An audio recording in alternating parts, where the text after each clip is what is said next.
My first day at the president's desk. Plenty of worries and difficult problems. But such has been my portion for a long time. The result is that this seems just today like a continuation of all I've been doing since July 1941, even before that. So said Dwight D. Eisenhower in his diary on January 21st, 1953. Hello, I'm Linda Shenton-Matchett, author, speaker, and history geek. During the research for my books, I unearthed tons of intriguing historical information that doesn't end up in my stories, so I've created this channel to share those tidbits with you. Who was this intelligent, complex, and sometimes underestimated man who began life on a small farm in the Midwest? Named for evangelist Dwight L. Moody, David Dwight Eisenhower was born on August 14, 1890, to David and Ida Eisenhower. Shortly thereafter, his mother reversed his first and middle names to avoid confusion with two Davids in the family. Dwight was one of 7 boys, one of whom tragically died of diphtheria at 10 months old. By all reports, his death had a long-lasting effect on the family. When Dwight was 2 years old, the family moved to a 3-acre farm in Abilene, Kansas, on which each of the boys was allotted a portion of the field to grow his own crops for personal spending money. It didn't take long for Dwight and his brothers to understand the necessity and value of hard work, a philosophy that would remain with him throughout his life. Tenacity would also define him from an early age. When he was 14, he fell and badly damaged his leg, then suffered an infection that was so serious that the doctor recommended amputating the limb. Dwight was said to have made an older brother promise he would not let that happen. Fortunately, Dwight recovered completely. The Eisenhower family scraped to make ends meet, which meant the dream of Edgar and Dwight to attend college was out of reach. The pair made a deal with each other that Dwight would work extra hours at the Bell Springs Creamery for 1 year to help pay for Edgar's tuition. Then, Edgar would return the favor the following year. Except, Edgar came back, and for a second year, to which Dwight agreed. Then, a friend suggested he apply at the Naval Academy because no tuition was required. Even though he won the entrance exam competition, Dwight was above the age limit of 20 for the Naval Academy, so he accepted an appointment at West Point, a decision that would change his life. As an interesting aside, Dwight's parents were against militarism, yet they felt education was important and supported his entrance into West Point. He was highly athletic and played baseball in high school, where he dreamed of making it big in the major leagues. After entering West Point, he tried out but was not chosen for the baseball team, so he turned to football, where he did quite well as a halfback, especially during a 1912 game against the legendary Jim Thorpe. Unfortunately, a knee injury in 1913 cut his career short, and he moved to the sidelines where he coached the junior varsity team. In 1915, Dwight graduated 61st out of a class of 164 that would be known as the class the stars fell on, because 59 of the graduates attained the rank of general, including 2 4-star and 2 5-star. He was stationed at Fort Sam Houston, Texas, and while on guard duty, he met Mary Geneva Dowd, nicknamed Mamie, who was an outgoing, wealthy socialite from a prominent Colorado family. They were engaged on Valentine's Day, 1916. Shortly thereafter, Dwight announced that he had been accepted in the aviation section of the Army. However, Mamie's family considered flying risky and gave him a choice: marry their daughter or pursue a new career. He chose Mamie, and they wed on July 1st, 1916. Still seeking excitement, he was thrilled when the U.S. entered World War I in April of 1917. Unfortunately for him, his repeated applications to combat units were denied, and he was assigned to a tank battalion at Fort George G. Meade in Maryland. Then, in October 1918, he received his mobilization orders.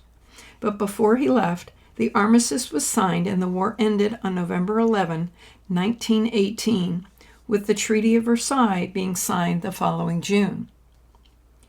Eisenhower's next major assignment was to cross the country in a convoy to determine the Army's transportation and logistical capabilities, and to report on road conditions, equipment effectiveness, and discipline factors between officers and enlisted personnel.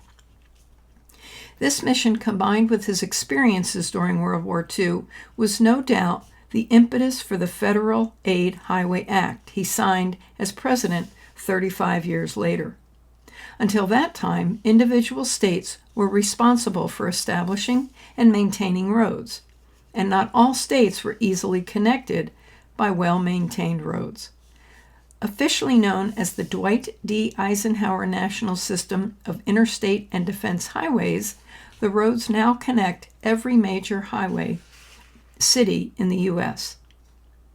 He was then stationed at Camp Gaillard in the Panama Canal Zone, where he served with Brigadier General Fox Connor, who is said to have convinced Eisenhower that the conditions of the Versailles Treaty would lead to war within the next 2 decades, and that studying military history and strategy was a key component to success.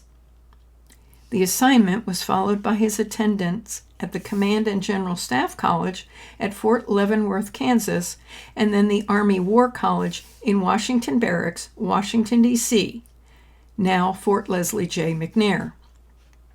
Following graduation, he was given a choice of assignments: work with Army Chief of Staff Charles Pilat Summerall, or go to France to study World War I battlefields and edit associated military guidebooks. Reportedly, Eisenhower wanted the general staff position, but Mamie wanted to go abroad, so he took the position in France. Was he disappointed? Perhaps, but as it turned out, his study of French geography and the country's transportation systems would serve him well during World War II. The first half of the 1930s found Eisenhower as a staff officer in the War Department, where he worked under Army Chief of Staff Douglas MacArthur. In this role, Eisenhower studied wartime industrial mobilization, which culminated in a 180-page report known as the M-Day Plan.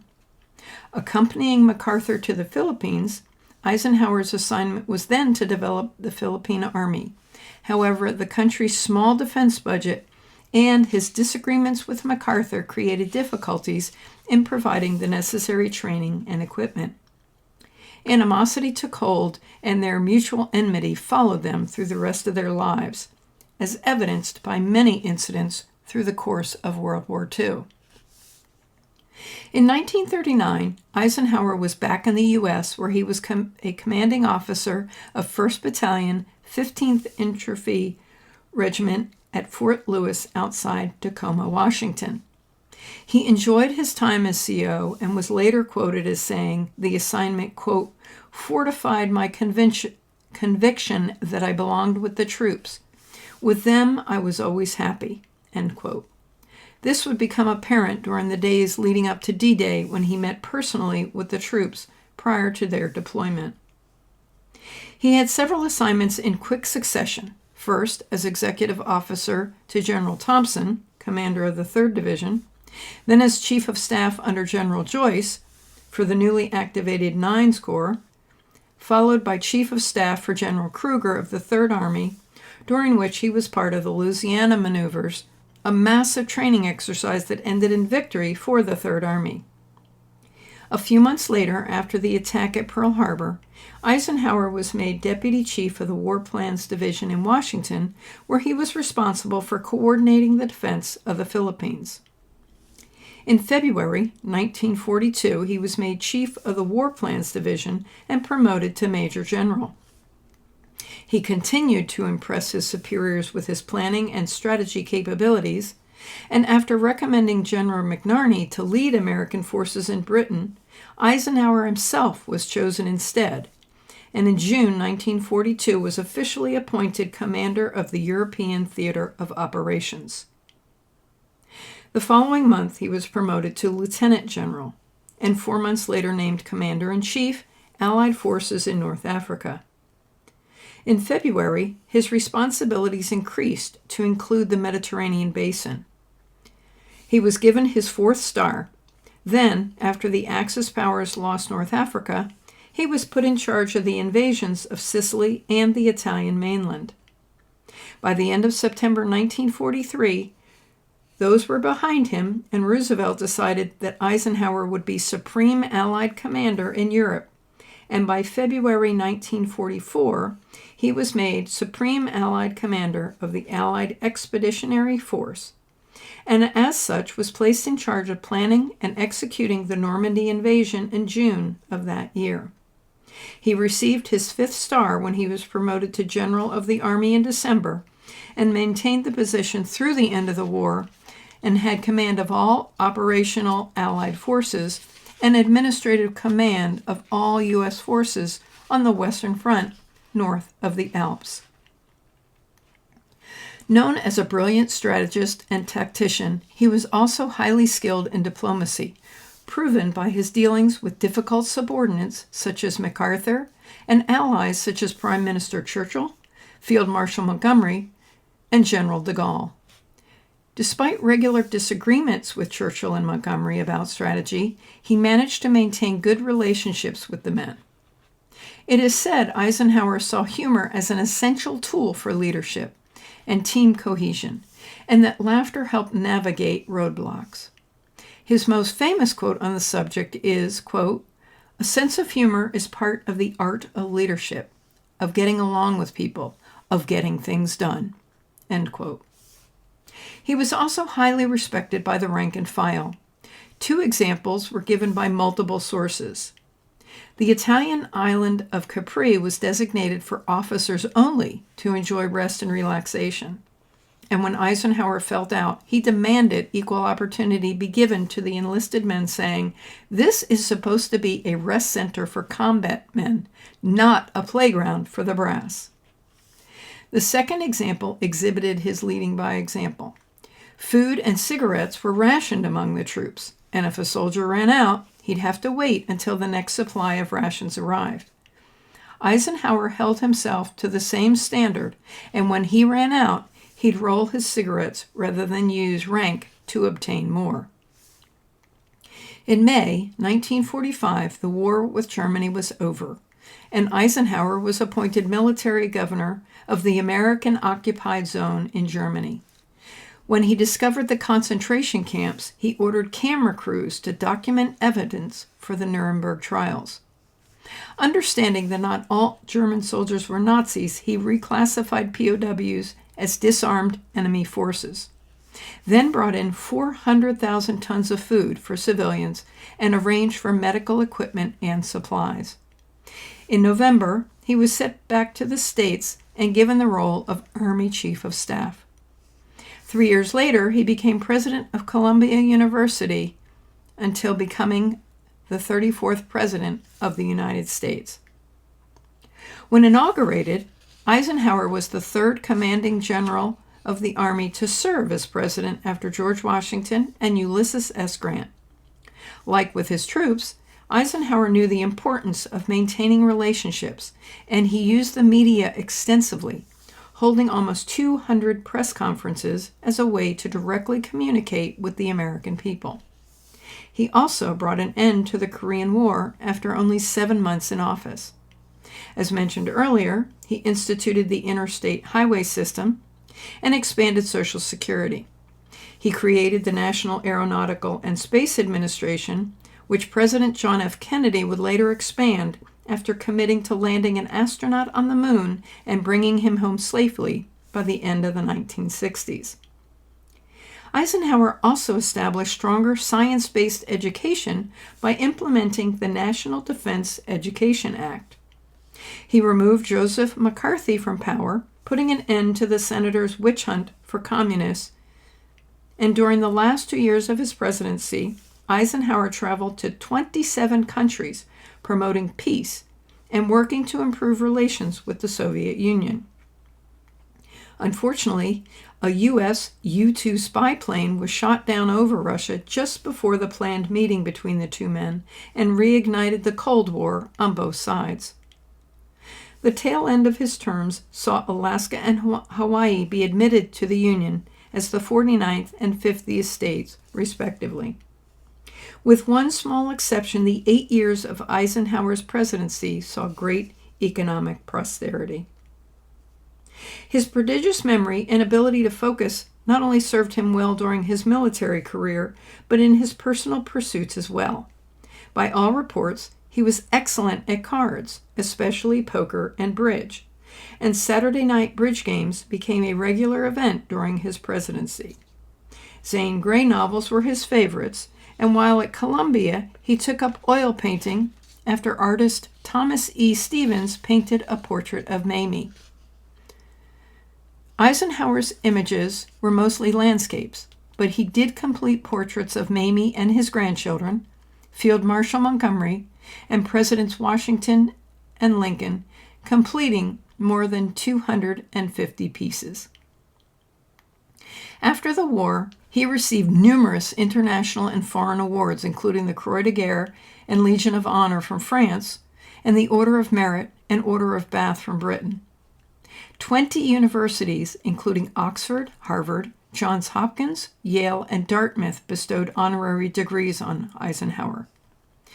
He and Mamie retired to their 190-acre farm in Gettysburg, Pennsylvania, that was adjacent to the battlefield. He had an office at Gettysburg College where he met political and business associates and wrote his memoirs. In 1967, he and Mamie donated their home and farm to the National Park Service, and 2 years later, Eisenhower passed away at the age of 78. President Nixon perhaps said it best when he said, "Some men are considered great because they lead great armies or lead powerful nations. For 8 years now, Dwight Eisenhower has neither commanded an army nor led a nation, yet he remained through his final days the world's most admired and respected man." Are you intrigued by history? Do you want to learn more about the people, places, and events that shaped our world? Follow this channel to receive notifications of each episode and visit my blog at www.lindashentonmatchett.com for more history and more information. Thanks for watching and have a great rest of your day.